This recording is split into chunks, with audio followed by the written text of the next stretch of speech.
Hello दोस्तों, कैसे हैं आप सब। स्वागत है आपका निशा के किचन में। बना ली थी हमने आज ये बढ़िया सी नमकीन। और इतनी टेस्टी बनती है ना ये नमकीन। बनाने का प्रोसेस थोड़ा लेंदी है बट बहुत ही आसान है। और आप बाज़ार से यही वाली नमकीन लाएंगे ना तो इतनी महंगी मिलती है। तो चलिए शुरू करते हैं। सबसे पहले मैंने यहाँ पर 3 तरह की दालों को अच्छे से भिगो लिया था 4 से 5 घंटे के लिए। आप चाहें तो ओवरनाइट भी भिगो सकते हैं। यहाँ पे मैंने 1/4 कप चना दाल ली थी, 1/4 कप मूंग दाल ली थी और 1/4 कप ही मैंने यहाँ पे काली वाली मसूर दाल ली थी। तो इन सभी दालों को अच्छे से 4 से 5 बार धोकर हमने भिगो दिया था और उसके बाद ये अच्छे से फूल चुकी थी। और उसके बाद हमें इसे अच्छे से सुखाना है। मतलब जो इसका पानी है वो हमें पूरी तरह से ख़त्म करना है। और मैंने इनको एक कपड़े पे फैला लिया था और पंखे की हवा में छोड़ दिया था। 20 से 25 मिनट के अंदर ही अच्छे से सूख जाएंगी। तब तक हम हमारे यहाँ पे 2 आलू रेडी कर लेते हैं। चिप्स बनाएंगे। और थोड़ी आपने नोटिस की होंगी नवरत्न नमकीन में ना एक फ्लिक्स होते हैं ऐसे लंबे लंबे स्लाइसेस में कटे हुए। तो वो भी हम यहाँ पर इन चिप्स के ज़रिए ही बनाकर रेडी करेंगे। और ये सारा प्रोसेस जो आलू को चॉप करने का है वो आपको पानी में ही करना है। नहीं तो क्या है ना ये काले पड़ जाते हैं। और हमें यहाँ पर आलूओं को पानी में ही चिप्स के शेप देनी है। और चिप्स के लिए मैंने यहाँ पे ग्रेटर का यूज़ किया था। और आप देख सकते हैं कितनी पतली पतली चिप्स बनकर रेडी हो रही हैं। तो बस ऐसे ही मैंने यहाँ पर सारे आलूओं को ग्रेट कर लिया था। और उसके बाद मैंने यहाँ पर आलू ग्रेट करने के बाद जो चिप्सेस रेडी हुई थी उन्हीं से मैंने यहाँ पर स्लाइसेस कट किए थे। वो मैं आपको बताती हूँ कैसे करने हैं। जैसे 3 से 4 चिप्स की स्लाइसेस उठा लीजिए। और आप अपने किचन स्लेब पे भी रख सकते हैं या जहाँ भी आप कट करते हैं। मैंने यहाँ पे चॉपिंग बोर्ड पे इनको रखा और सिंपल बस जैसे हम प्याज को कट करते हैं वैसे ही लंबा लंबा इनको हमने कट कर दिया। इससे ये हमारे जूलियन स्टाइल में ये यहाँ पे पोटैटो फिंगर हमारी रेडी हो गए हैं। और इतनी बढ़िया ये जो चिप्स हैं बनकर तैयार होंगी, कुरकुरी कुरकुरी बिल्कुल। अब यहाँ आपके लिए एक टिप भी आती है। वो ये है कि जब भी आप आलू को चिप्स बनाओ या कोई भी फिंगर्स बनाओ तो आप क्या करो ना, इसे कोल्ड वाटर में डाल के थोड़ी देर के लिए फ्रिज में रख दीजिए। मतलब इसे 1 घंटे के लिए अगर आप रेस्ट देंगे तो इसका सारा स्टार्च जो है वो रिड्यूस हो जाएगा और अच्छे से ये बिल्कुल क्रिस्पी बनकर रेडी होंगे। तो यहाँ पर मैंने इनको सबको कट करने के बाद ठंडे पानी में डाल के फ्रिज के अंदर रख दिया था। जितना भी समय था मैं बाकी चीज़ों की तैयारी करने के बाद जब थोड़ा समय बचेगा, मतलब कोई कुछ चीज़ें बाकी रहेंगी, तब मैंने निकाल कर बाहर और मैंने यहाँ पर इनको भी रुमाल पर फैला दिया था ताकि जो इनका भी एक्सेस वाटर है वो अच्छे से सूख जाए। उसके बाद ही हमें इन्हें फ्राई करना है, वरना ये बिल्कुल भी क्रिस्पी नहीं बनेंगी और बिल्कुल सॉफ्ट सॉफ्ट बनकर तैयार होंगे। अब मैंने यहाँ पर इसको अच्छे से कोल्ड वाटर के अंदर डाल दिया था, ये देख सकते हैं आप। और इतनी बढ़िया हमारा ये स्टार्च निकल गया था। अच्छे से वॉश कर लिया था मैंने एक बार और अब यहाँ पर ठंडा पानी में इसमें ऐड कर दिया था। और बस उसके बाद हमने इसे रख दिया था फ्रिज में ठंडा, मतलब ताकि ये ठंडा ही रहे और जो एक्सेस स्टार्च है वो ना बने अब इसके अंदर और ये क्रिस्पी बनकर तैयार हो। अब यहाँ पर हमने सेव बनाने के लिए ले लिए थे 2 कप बेसन और साथ में हमने यहाँ ऐड कर दिया था ½ टी स्पून नमक और साथ में थोड़ी सी हींग ऐड की थी। और अब यहाँ पर हम थोड़ी सी रेड चिली पाउडर ऐड कर देंगे और साथ में हम यहाँ पर हल्दी पाउडर ऐड करेंगे। उससे कलर भी बहुत अच्छा आएगा। और थोड़ा सा मैंने यहाँ पर कलर भी ऐड किया था ऑरेंज वाला, वो मैं यहाँ भूल गई थी तो मैंने बाद में ऐड किया था। और साथ में यहाँ पर हमने 5 टेबलस्पून ऑयल ऐड कर दिया था। मतलब जितना हमें यहाँ पर बेसन लेना है उसका 1/4 कप हमें यहाँ पे ऑयल ऐड करना है उसमें। और बस उसके बाद हमें इसे अच्छे से मिक्स करना है। जब हम बना कर देखें तो ये हाथ में बांधने पर एक मुट्ठी के तौर पर बनने लग जाए, मतलब ये क्रम्बल होनी चाहिए और एक अच्छी सी मजबूत सी मुट्ठी आनी चाहिए हाथ में। और बस उसके बाद ये हमारी सॉफ्ट सॉफ्ट कुरकुरी कुरकुरी बनकर तैयार होंगे। ऐसे नहीं कि पत्थर जैसी लग रही है खाने में, बहुत ही बढ़िया क्रिस्पी सी बनकर तैयार होंगी। आप देख सकते हैं कितने अच्छे से ये हमारी इसने मोइन पिया है। अब हम इसमें धीरे धीरे पानी ऐड करके एक सॉफ्ट सा बिल्कुल लसा सा आटा तैयार करना है। ये हमने यहाँ पर ये आटा बना लिया था और बिल्कुल भी थोड़ा सा पानी लगा था। मतलब मैं कितना बताऊँ आपको, यहाँ पर ये 1/6 कप आई थिंक लगा था। और बहुत ही बढ़िया सा आटा बनकर हमारे यहाँ रेडी हो गया था। और फिर हमने इसको निकाल लिया था बेसन को दूसरे परात के अंदर। और अब उसी बाउल के अंदर ½ कप बेसन और ऐड कर देंगे, साथ में थोड़ा सा सॉल्ट और थोड़ी सी हींग ऐड करके पानी मिक्स करते हुए बना के रेडी करनी है हमें फ्लोइंग स्लरी। और बस उसके बाद हमें इसको बिल्कुल फ्लोइंग कंसिस्टेंसी में रखना है और फिर हम इसे 2 पार्ट्स में डिवाइड कर लेंगे। अब ये हमने यहाँ इसलिए बनाई है, अगर आपने नवरत्न में नोटिस किया होगा तो उसमें 2 या 3 तरह की बूंदियाँ होती हैं। तो अब यहाँ पर हम 2 तरह की बूंदी बनाकर रेडी करेंगे, कलरफुल वाली, एक रेड कलर की और साथ ही साथ एक ग्रीन कलर की। अब वो इससे बनाने में ईज़ी रहेगी, तो ये इतना मिक्सचर काफ़ी है उनके लिए और वो काफ़ी सारी बन जाती हैं एक ही बारी में, एक ही बैच में मेरे अच्छी खासी बन गई थी, अच्छे खासे अमाउंट में। तो बस अब मैंने यहाँ पर इसको 2 पार्ट्स में डिवाइड कर लिया था। एक पार्ट के लिए मैं यहाँ पे एक कटोरी के अंदर निकाल रही थी और साथ में मैंने यहाँ पर इसमें ऐड कर दिया था रेड फूड कलर और बस इसको अच्छे से मिक्स करते हुए हमने मिला लिया था। और साथ में अब हम यहाँ पर दूसरी वाली कटोरी में भी ग्रीन कलर ऐड कर देंगे, उससे उसका भी बहुत ही प्यारा सा कलर आ जाएगा और हमारी जो बूंदियाँ हैं बहुत ही सुंदर सी कलरफुल बनकर रेडी होंगी। तो आप ये रेसिपी ज़रूर ट्राई कीजिएगा और आपको अगर पसंद आती है और आप मेरे चैनल पर नए हैं तो प्लीज़ चैनल को सब्सक्राइब कीजिए और वीडियोस को लाइक किया कीजिए, ताकि मुझे और भी ऐसी ही वीडियोस लाने के लिए मोटिवेशन मिले। बहुत मेहनत लगती है, ये 3 से 4 घंटे में बनने वाली नमकीन मैं आपके लिए 15 मिनट में दिखा रही हूँ। तो क्या होता है ना कि अगर हमें ये वीडियो शूट ना करनी हो ना तो ये बन तो बहुत जल्दी जाती है, पर वीडियो के चक्कर में इसमें समय लग जाता है। अब मैं यहाँ पे मोल्ड को ग्रीस करके रख रही थी ताकि जब हम बनाएं तो ये बिल्कुल भी आटा इसके अंदर चिपके ना। अब यहाँ पे मोल्ड को मैंने अच्छे से ग्रीस कर लिया था और बिल्कुल बारीक वाला मैंने यहाँ पे सांचा लिया था बारीक वाली सेव बनाने के लिए, और साथ में मैंने यहाँ मोटे वाले सांचे को भी रेडी कर लिया था। अब दोनों ही तरह की हम नमकीन बनाकर रेडी करेंगे। अब मैंने सांचे में फिल करके बिल्कुल गरम तेल में हमें डालना है, जब तक कि ये झाग हैं तब तक हमें इसे अच्छे से पकाना है। और जैसे ही जो हमारे झाग हैं वो बैठ जाएंगे, यानी कि हमारी जो सेव है वो अच्छे से पक चुकी है और बिल्कुल क्रिस्पी बनकर तैयार होंगी। इस चीज़ की आप बिल्कुल टेंशन मत लीजिए, मेरी गारंटी है बहुत ही बढ़िया बनकर रेडी होगी। इस रेसिपी को ज़रूर ट्राई कीजिएगा अपनी फैमिली फ्रेंड्स में, और घर पर आप बनाएंगे तो आप इतनी साफ तरीके से और बहुत ही आसानी से बनाकर रेडी कर लेंगे। अब मैंने यहाँ पर जो दाल हैं उन्हें भी अच्छे से फ्राई कर लिया था। जो मूंग दाल थी सबसे पहले मैं उनको फ्राई कर रही थी। हाँ, अच्छा ये है कि मैंने यहाँ पे सभी दालों को ना अलग अलग फ्राई किया था, क्योंकि जो सबका कुकिंग टाइम होता है ना वो अलग होता है। जो मूंग दाल होती है वो थोड़ा जल्दी फ्राई हो जाती है। बस यहाँ पर भी हमें इसी चीज़ का ध्यान रखना है, जैसे ही ये जो बबल्स हैं ये सेटल डाउन हो जाए, यानी कि ये अच्छे से हमारी मूंग दाल है जो पक चुकी है। बस उसी चीज़ का हमें ध्यान रखना है और कुछ नहीं करना है इसमें। और आपको बस इतना ही यहाँ पर देखना है कि बबल्स बैठ गए हैं तो यानी कि ये पक चुकी है।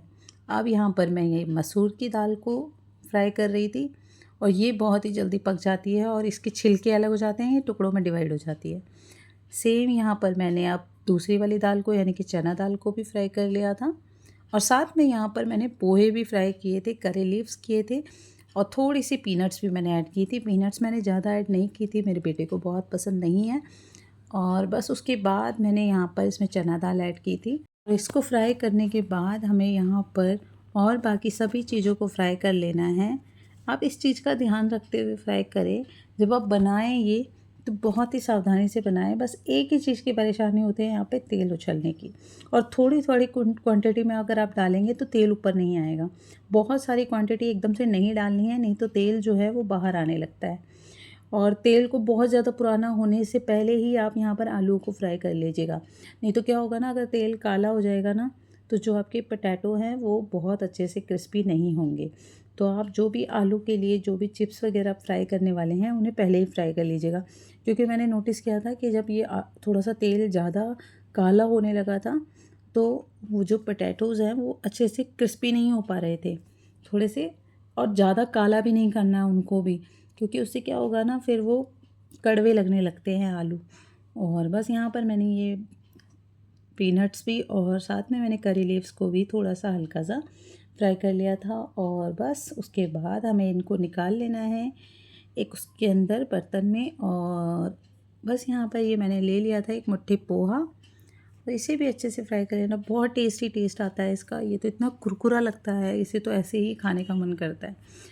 अब बस यहाँ पर मैं बना रही थी बूंदी, और बूंदी में बनाने में कोई ख़ास समय नहीं जाने वाला है, उसके ऊपर डालते जाइए और इतनी बढ़िया बूंदी बनकर तैयार होने वाली है कि अब आप ना रायते के लिए भी घर पर ही बूंदी बनाने वाले हैं और बहुत ही क्रिस्पी बूंदियाँ बनकर रेडी होगी। अगर आप थोड़ा सा हाइट से डालेंगे ना, हल्का सा हाइट से, तो इतनी गोल गोल बनकर रेडी होंगी और बिल्कुल भी पूँछ वाली नहीं बनेंगी। आप लोग ये ज़रूर से ट्राई कीजिएगा, बहुत ही अच्छी रेसिपी है। और बस उसके बाद मैंने यहाँ पे ग्रीन वाली फ्राई करने के बाद साथ में ही मैंने यहाँ पर फ्राई कर ली थी इसी झारे के अंदर रेड वाली भी। और बस ये हमारी बड़ी ही जल्दी से फ्राई होकर रेडी हो गई थी और इसमें तो कुछ ख़ास समय लगता ही नहीं है, मतलब 2 से 3 मिनट के अंदर ये बनकर तैयार हो जाती है। बस यहाँ पर एक ही चीज़ में समय लगता है, वो है आलू। और वो भी इसलिए क्योंकि आलू थोड़ी सी देर से मैं यहाँ पे फ्राई कर रही थी। मैंने आलूओं को बाहर निकाल दिया था और उन्हें छोड़ दिया था बाहर थोड़ी देर के लिए। और अब हमें यहाँ पर उन्हें भी कपड़े पे फैला देना है। मैंने यहाँ पर उन्हें कपड़े पे फैला रखा था, मैं आपको दिखाऊंगी अभी। और उसके बाद हमने यहाँ पे सूखे तो हमने उन्हें भी यहाँ पे फ्राई कर लिया था। हमें उनका भी पानी अच्छे से सुखाना है। मैंने रुमाल की मदद से ऊपर ऊपर टैप करके अच्छे से उनको सुखा लिया था। और बस उसके बाद हमें यहाँ पे आलू को चिप्स में फ्राई कर लेना है। अब मैं आपको दिखाती हूँ कि कैसे से मैंने यहाँ पे उनको सुखा लिया था। यहाँ पंखे की हवा में सुखा रखा था मैंने इनको। देख सकते हैं अभी भी थोड़ा थोड़ा मॉइस्चर है, तो इसीलिए मैंने इनको यहाँ डाल रखा है। और अब थोड़ा थोड़ा मॉइस्चर तो अभी भी था, इसीलिए ये हल्के हल्के कुछ कुछ मेरे यहाँ पर क्रिस्पी नहीं हुए थे। धीरे धीरे ना बहुत क्रिस्पी हो जाते हैं और आप इनको लो टू मीडियम फ्लेम पर ही फ्राई करें। बहुत ही बढ़िया रेसिपी है। हाई फ्लेम पे फ्राई ना करें, नहीं तो क्या होगा ना, ये जल जाएंगे और कड़वे हो जाएंगे। तो बस हमें इसे 2 से 3 मिनट के लिए इन्हें भी फ्राई करना है। और यहाँ पर ये सारे आलू फ्राई करने में मुझे लगभग 7 से 8 मिनट का समय लगा था। और उसके बाद बस हमारी एक ही चीज़ अब बाकी थी, वो थी हमारा मसाला बनाना। बस ये सारा काम होने के बाद मैंने यहाँ पे रेडी करना था मसाला। तो जो इसका मसाला है ना, वो बहुत ही इम्पोर्टेंट है क्योंकि इसमें बहुत चीज़ें ऐड होती हैं और इतनी टेस्टी लगता है ना ये नमकीन आप कभी बाहर से लाएंगे ही नहीं अगर आपने एक बार घर पर बना ली। तो एक बार मेरे कहने पर ज़रूर से ट्राई कीजिएगा और बहुत ही बढ़िया रेसिपी है। जब आप इसे बनाएंगे तो आपको महसूस होगा कि आप बाहर से लाते थे उससे कहीं ज़्यादा अच्छा आप घर पर बनाकर खा सकते थे। तो यहाँ पर मैंने ये पोटैटो जो हमने स्लाइसेस में कट करके रखे थे, उन्हें भी मैंने यहाँ पे फ्राई कर लिया था। और बहुत ज़्यादा समय नहीं जाता है इसमें, ये झटपट ही हो जाते हैं और बहुत ही बढ़िया से ये बनकर तैयार होते हैं। तो आप जब ये रेसिपी बनाएंगे ना, तो आप इस चीज़ का ध्यान रखिएगा कि थोड़ा सा जब नया हो तेल, मतलब जब शुरू में, इसको आप पहले ही रेडी करके रखिएगा। सबसे पहले ही फ्राई कर लीजिएगा क्योंकि जब नया तेल रहता है ना, तो ये बहुत ही क्रिस्पी बनकर रेडी होते हैं। बस उसके बाद हमने यहाँ इन सबको अच्छे से फ्राई कर लिया था और अब हमारी बारी थी इन सबको रेडी करने की, यानी कि मसाला बनाने की। तो मसाला बनाने के लिए हमें यहाँ पे इसका टेस्ट बैलेंस करना है और खट्टा मीठा बनाकर हमें इसे रेडी करना है। अब ये जो यहाँ पे हम पोटैटो जो हम यहाँ पे फ्राई कर रहे हैं ना, आप देख सकते हैं कितने बढ़िया लग रहे हैं यार, इतने टेम्पटिंग लग रहे थे ना। मैं तो बीच बीच में मन कर रहा था कि खा लो बस अब। और इतने टेस्टी बनकर रेडी हुए थे ये। तो मेरे बेटे ने तो बीच बीच में 1-2 बार खा भी लिया था। अब बस उसके बाद हमें यहाँ पे एक प्लेट में डालना है सारा ही मसाला। तो मैंने यहाँ पे ऐड की थी 1 बड़ा चम्मच चीनी। चीनी आप अपने अकॉर्डिंग भी डाल सकते हैं। अगर आपको बहुत कम मीठा पसंद है तो आप थोड़ी और कम कर सकते हैं, आधी चम्मच डाल सकते हैं। मैंने यहाँ पे 1 बड़ा चम्मच चीनी ऐड की थी और साथ में कोरिएंडर सीड्स ऐड किए थे साबुत वाले 1 चम्मच। और साथ में मैंने 1 बड़ा चम्मच यहाँ पर सौंफ ऐड की थी और 1 बड़ा चम्मच ही मैंने यहाँ पे जीरा ऐड किया था। और थोड़ी सी यानी कि ½ टीस्पून मैंने यहाँ पर हल्दी ऐड की थी और साथ में 1 टीस्पून मैंने यहाँ पर लाल मिर्च पाउडर ऐड किया था। और 1 चम्मच मैंने यहाँ पर, मतलब 1 टीस्पून हमें यहाँ पे नमक ऐड करना है और 1 चम्मच अच्छे से यहाँ पर भरकर हमें अमचूर पाउडर ऐड कर देना है। और 2 बड़ा चम्मच भरकर हमें यहाँ पर चाट मसाला ऐड करना है और आधी चम्मच हमें यहाँ पर काली मिर्च का पाउडर ऐड करना है। और साथ में हमें यहाँ पर बहुत सारा, यानी कि लगभग 1 बड़ा चम्मच हमें देगी मिर्च ऐड करनी है। और बस उसके बाद इन सभी को हम ऐड कर देंगे काली नमक के साथ ग्राइंडिंग जार में और अच्छे से पीस लेंगे और बहुत ही बढ़िया सा हमारा मसाला है रेडी। अब हमें इस मसाले को अच्छे से हमारी नमकीन में कोट कर देना है। पहले हम सारी नमकीन को असेंबल कर लेंगे और उसके बाद नमकीन में हम सारी चीज़ों को ऐड कर देंगे, मसाले को, और बहुत ही आसानी से ये नमकीन मिक्स हो जाएगी और बहुत ही कुरकुरी है, इसलिए आराम से टूट भी जाएगी। देख सकते हैं कितनी क्रिस्पी लग रही है। अब हमने यहाँ पर इसमें सब कुछ ऐड कर दिया था, मतलब जो हमने मूंगफली और ये जो राइस फ्लेक्स यानी कि पोहा, करी लीव्स और जो भी बूंदी, आलू जो भी हमने फ्राई करके रखा है, हमारा सारा मटेरियल हम इसमें ऐड कर देंगे। बहुत ही बढ़िया सी हमारी ये जो नमकीन है हम घर पर ही बनाकर रेडी करेंगे। अगर आप बाज़ार से इस नमकीन को लाएंगे तो ये बहुत महंगी आने वाली है और पता है साफ़ सफाई में बनाई गई है, हमें कुछ नहीं पता। तो जब हम घर पर बनाएंगे तो हमें पता होगा कि हमने कैसे बनाई है और कितनी साफ़ सफाई से हमने ये बनाकर तैयार की है। तो जब बच्चों को पसंद है तो बाहर से क्यों ला कर देनी, तो घर पर बनाइए। और ये वीडियो शूटिंग की वजह से मुझे इतना टाइम लगा है और इतनी लंबी वीडियो हो गई, लेकिन ये डिटेल वीडियो है। आप ये जब रेसिपी बनाएंगे ना तो आपसे 1% भी गलती होने के चांसेस नहीं है, इस बात की गारंटी मैं लेती हूँ। बहुत ही बढ़िया रेसिपी है, आप लोग ज़रूर ट्राई कीजिएगा। और जब ट्राई करेंगे तो प्लीज़ एक कमेंट करके ज़रूर से बताइएगा कि आपको कैसी लगी। और प्लीज़ अगर चैनल पर नए हैं तो चैनल को सब्सक्राइब ज़रूर किया कीजिए, वीडियो को लाइक किया कीजिए, इससे मुझे एक इनकरेजमेंट मिलता है ताकि मैं और भी ऐसी ही और रेसिपीज़ आप लोगों के लिए लाती रहूँ। बस यहाँ पर अब हमने सारी चीज़ें ऐड कर दी थी। मैंने इनको थोड़ा सा क्रश कर दिया था पोटैटो चिप्स को, क्योंकि आपने नोटिस किया होगा जब नवरत्न नमकीन में ये थोड़े थोड़े टुकड़ों में होती हैं। तो अब यहाँ पर हमें इन्हें थोड़ा थोड़ा क्रश कर देना है और उसके बाद हम यहाँ ऐड कर देंगे सारा का सारा मसाला। ये जो हमने इतना मसाला बनाया है ये इसके लिए सफिशिएंट है, और मसाले या नमक वगैरह की किसी चीज़ की भी ज़रूरत नहीं है। ये मसाला इस अमाउंट की नमकीन के लिए बहुत अच्छे से पूरा होता है।